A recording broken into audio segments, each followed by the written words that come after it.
Sihir mahabbah itu bisa muncul dengan pengaktifkan hormon dopamin. Dan kalau masa dulu orang mengenal sihir mahabbah, orang Jawa bilang asihan, orang umum bilang di Indonesia pelet, orang psikologi bilang Stockholm Syndrome.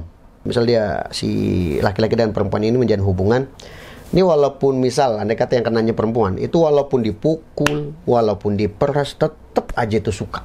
Hidupnya bahagia nanti insya Allah. Jadi menanamkan sugesti-sugesti ataupun kesan manis. Contohnya gombalan-gombalan, rayuan manis. Perempuan itu kan sensitif ya, perasaannya itu ketika disentuh dengan kesannya itu gitu kan, kayak gitu.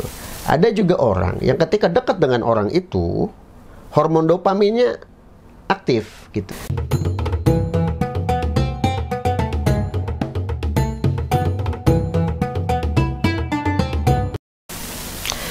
Bismillahirrahmanirrahim. Assalamualaikum warahmatullahi wabarakatuh. Alhamdulillah wassalatu wassalamu ala rasulillah sayyidina Muhammad ibn Abdillah la nabiyya ba'dah. Subhanaka la ilma lana illa ma 'allamtana innaka antal alimul hakim. Alhamdulillah pada hari ini banyak permintaan untuk yang kita bahas. Alhamdulillah ini ada waktu nih untuk ngebahas request itu tentang sihir pelet ya. Ini sihir pelet itu bisa dibilang adalah sihir yang dari dulu sudah dikenal di kalangan masyarakat kita. Hanya saja ada segelintir orang yang mempercayai sihir tersebut, ada yang tidak. Makanya ketika kita dianjurkan untuk membaca surat Al-Falaq An-Nas, itu adalah bentuk perlindungan terhadap sihir itu sendiri. Wa min syarrin nafatsati fil 'uqad. Itu ada satu ayat-ayat perlindungan yang Allah ajarkan kepada kita. Cuma kadang-kadang kita ini sekadar baca, tidak mendalami daripada ayat tersebut. Nah, ini untuk sihir mahabbah ini sebetulnya banyak versi ya menurut ini saya kumpulkan beberapa datanya. Sihir mahabbah itu adalah sihir pengaruh daripada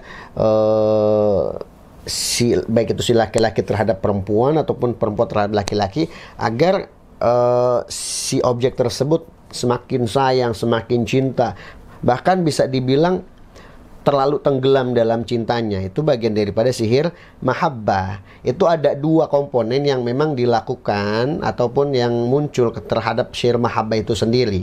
Atau kejadiannya itu bisa dengan, contoh, bisa dengan jampe-jampe, seperti halnya baju si laki-laki atau barang-barang perempuan tersebut dibacakan sesuatu ataupun jampe-jampe kepada paranormal ataupun dukun kayak gitu. Kemudian sehingga si objek tersebut mengalami gejala sihir. Ya. Yang kedua, ada juga sihir itu terjadi dengan kejadian langsung, seperti halnya sugesti ataupun pengaktifan hormon dopamin ya. Sihir mahabbah itu bisa muncul dengan pengaktifan hormon dopamin. Ya, hormon dopamin itu apa? Contoh saya gambarkan seperti ini. Ada orang yang hobi banget main game. Ketika dilarang main game itu dia berontak. Karena kenapa? Hormon dopaminnya aktif pada saat dia main game. Ada orang itu hobinya baca Quran terus gitu kan. Ketika disuruh untuk gini-gini ente ini yuk kita main, dia nggak bakal mau. Kenapa? Karena hormon dopaminnya muncul pada saat baca Quran kayak gitu. Ada juga orang yang ketika dekat dengan orang itu hormon dopaminnya aktif gitu. Jadi dopaminnya aktif. Hormon dopamin itu hormon kenyamanan, hormon yang buat dia nyaman gitu dalam situasi atau aktivitas tertentu, melihat tertentu, mendengar tertentu. Itu dopamin itu akan aktif dengan panca-panca indera yang dimiliki oleh manusia itu sendiri. Nah, hormon dopamin itu ketika contoh si A menyukai perempuan si B, si B ini ketika itu dekat dengan si A ini merasa nyaman. Karena dopaminnya muncul ketika si B. Ketika si C walaupun cantik ya, walaupun kaya, walaupun mohon maaf punya nilai plus dari si B, ketika hormon dopaminnya tidak aktif, tidak muncul, maka itu tidak akan ada daya tarik gitu. Karena kenapa? Karena si C ini hormon dopaminnya tidak memunculkan kepada si A ini kayak gitu. Karena si A ini tidak muncul ketika dekat dengan si C ini. Tapi hormon dopamin si A, dia meningkat ketika dia dekat dengan si B. Maka itulah kinerja sihir mahabbah. Jadi sihir mahabbah itu kinerjanya adalah pengaktifan salah satunya hormon dopamin ya dalam dunia kedokteran. Saya sih bukan sok tahu ya, tapi memang kebanyakan saya dapatkan ini informasi dari sekian banyak orang yang bercerita tentang kisah-kisahnya. Maka ciri-ciri hormon dopamin itu aktif itu diantaranya ketika dia terlalu fokus kepada objek tertentu. Contohnya istri gitu, dia selalu berpikir negatif kepada suaminya, ataupun juga suami selalu berpikir negatif terhadap istrinya. Contoh, dia takut gini gitu, suaminya kerja dia takut nanti mampir ke, terlalu itu juga termasuk bagian daripada sihir mahabbah ataupun sihir pelet kayak gitu. Bisa jadi pengaruhnya bisa dari diri sendiri, orang lain, ataupun sugesti ya. Itu ya, ingat ya, diri sendiri, orang lain, ataupun sugesti. Ini harus dipahami. Karena sihir mahabbah itu sendiri berfungsi itu untuk mengendalikan pikiran dengan objek-objek tertentu. Contohnya, dia ada seorang perempuan itu fanatik banget sukanya sama si laki-lakinya atau pasangannya. Bahkan itu bisa ditimbulkan. Contoh, ini ada sihir. Kita bahas poin pertama itu, sihirnya dengan menggunakan metode dari orang lain. Ya, metode orang lain itu bisa dibilang disihir ataupun dikirim dengan bukhul-bukhul, ya. Ataupun misalnya rambutnya diberikan komat kami atau jampe-jampe. Makanya Nabi Muhammad itu ketika diturunkan 2 surat, beliau itu selalu mengamalkan surat Al-Falaq An-Nas. Jadi dulu beliau, Nabi Muhammad SAW, selalu minta perlindungan kepada Allah min ainil jinni wal ins. Tapi ketika hatta nazalatil muawwidatan, turun 2 surat perlindungan, yaitu Al-Falaq An-Nas. Akhdhu bihima wa taraka ma siwahuma. Membaca surat itu kemudian meninggalkan doa-doa yang lain. Kemudian beliau bermunajat pada Allah sebagai 2 surat ini menjadi perlindungan. Beliau mengajarkan kepada kita 2 surat ini menjadikan perlindungan untuk kita semua. Nah, nanti kita akan bahas tentang ciri-ciri sihir mahabbah ataupun sihir pelet.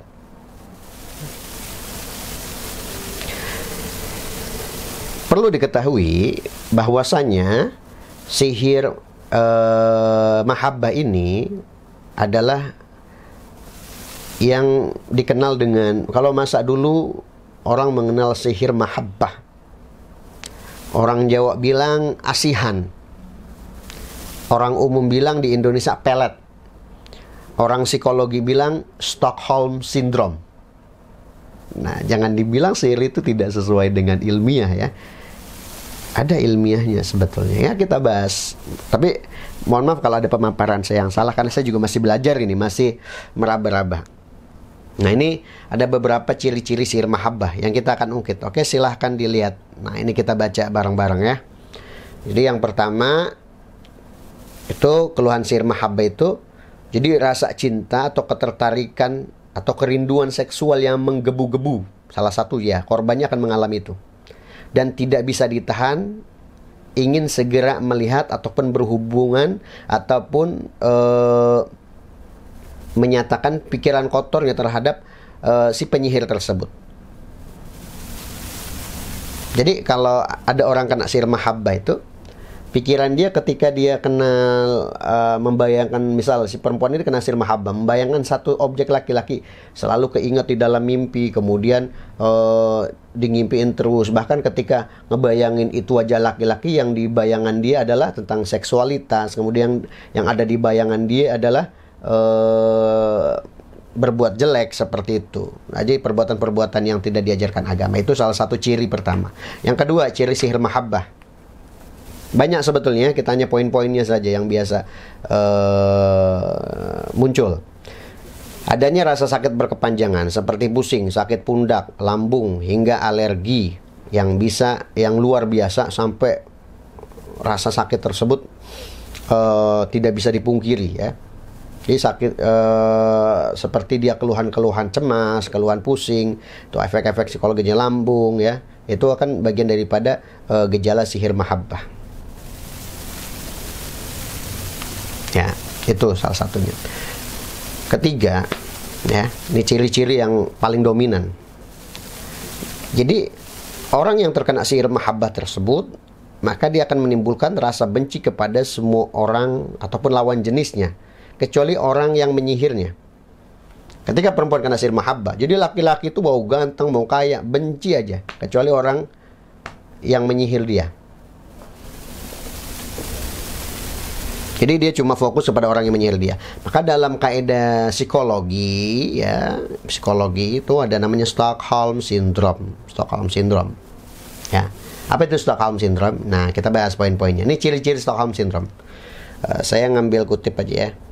Tapi untuk penanganannya gimana? Nah, penanganan sihir mahabbah nanti kita akan upload di deskripsi.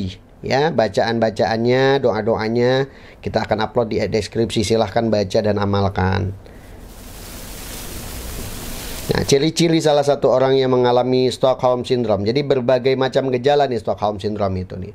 Bisa dibilang bucin lah ya, bucin ya. Hampir mirip sebenarnya. Yang pertama itu memunculkan perasaan positif terhadap penculik atau penyandra atau pelaku kekerasan. Oh iya, lupa. Orang yang kena sihir mahabbah itu biasanya dia misal berhubungan, ada dia itu pacaran mau itu apa gitu kan, dia menjalin hubungan dengan si objeknya tersebut. Dia misal dia si laki-laki dan perempuan ini menjalin hubungan. Ini walaupun misal andai kata yang kenanya perempuan itu walaupun dipukul, walaupun diperas, tetap aja itu suka. Gitu ya. Tetap aja itu suka. Itu gejala-gejalanya. Walaupun ya sering ditampar gitu, itu banyak. Itu terkena sihir mahabbah. Baiknya harus membaca banyak Quran, berzikir pada Allah Subhanahu wa taala, bertawakal pada Allah Subhanahu wa taala. Kemudian berkembangnya perasaan negatif ya terhadap keluarga, kerabat, pihak berwenang ataupun masyarakat untuk membebaskan atau menyelamatkan korban dari pelaku. Jadi orang yang kena sihir mahabbah itu ketika ditolong itu malah berontak nantinya. Oh, saya suka sama dia. Dia orangnya kayak gitu, bodoh amat gitu. Itu biasanya orang-orang yang seperti itu tuh secara psikologi. Kita di ruqyah aja ada respon-respon tersendiri ya, beda-beda sebetulnya tergantung si pasiennya tersebut. Kemudian memperlihatkan dukungan persetujuan terhadap kata-kata dan tindakan-tindakan yang dipercayai oleh pelaku. Ya, itu. Nah, adanya perasaan positif yang muncul disampaikan terang-terangan oleh pelaku terhadap korban. Wah, Masya Allah. Ini sama aja nih ya. Ciri-ciri sihir mahabbah juga sama seperti ini sebetulnya. Korban secara sadar dan sukarela membantu pelaku, bahkan untuk melakukan tindakan kejahatan sekalipun. Wah, hati-hati nih. Ini efek kalau sudah parah nih. Gejala-gejala Stockholm Syndrome-nya. Tidak mau berpartisipasi maupun terlibat dalam usaha pembebasan atau menyelamatkan korban dari pelaku. Jadi tidak ada mau usaha. Jadi yang ada dia pemasrahan aja ya. Sesuai sebetulnya. Jadi efeknya gimana sih Tad? Kok bisa antara Stockholm Syndrome dengan sihir mahabbah? Yang saya bilang tadi, yang pertama itu dengan diperlakukan oleh orang dengan sihir misalnya. Yang pertama tadi itu kalau orang itu mengalami sihir mahabbah karena didukun-dukunin gitu kan. Yang kedua itu karena adanya faktor yang lain, seperti halnya faktor sugesti. Faktor sugesti itu seperti dia menyatakan pesan dan kesan terhadap objeknya. Contoh, ente nih, amak saya itu hidupnya bahagia nanti insya Allah. Jadi menanamkan sugesti-sugesti ataupun kesan manis. Contohnya gombalan-gombalan, rayuan manis. Perempuan itu kan sensitif ya, perasaannya itu ketika disentuh dengan kesannya itu gitu kan, saya tuh cuma sayang sama kamu. Jadi walaupun dia lagi marah, ketika dia diraya itu ada aja tuh perempuan yang memang apa ya, dia tetap bertahan kayak gitu, walaupun memang udah dizolimi, udah banyak habis macam-macam gitu. Itu adalah bagian daripada gejala-gejala sirr mahabbah yang memang diakibatkan karena faktor sugesti.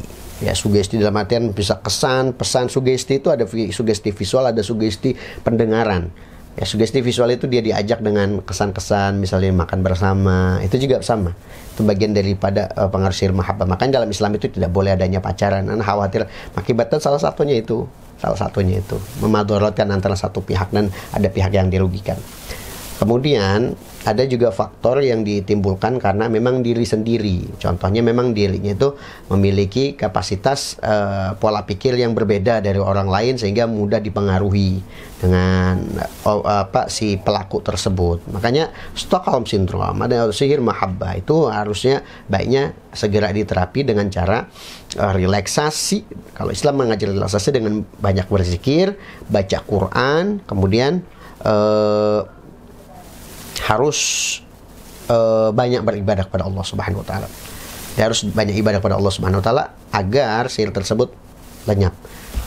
Korelasi sihir bisa lenyap dengan baca Quran ini sungguh luar biasa, karena ketika kita baca Quran itu hormon semua menjadi stabil. Kemudian juga jangan lupa untuk meriset hormon dengan pola makan yang bagus sesuai dengan ajaran Quran dan Sunnah, yaitu ya. Dan nanti kita akan share, nanti bisa kalian download di bawah di link deskripsi itu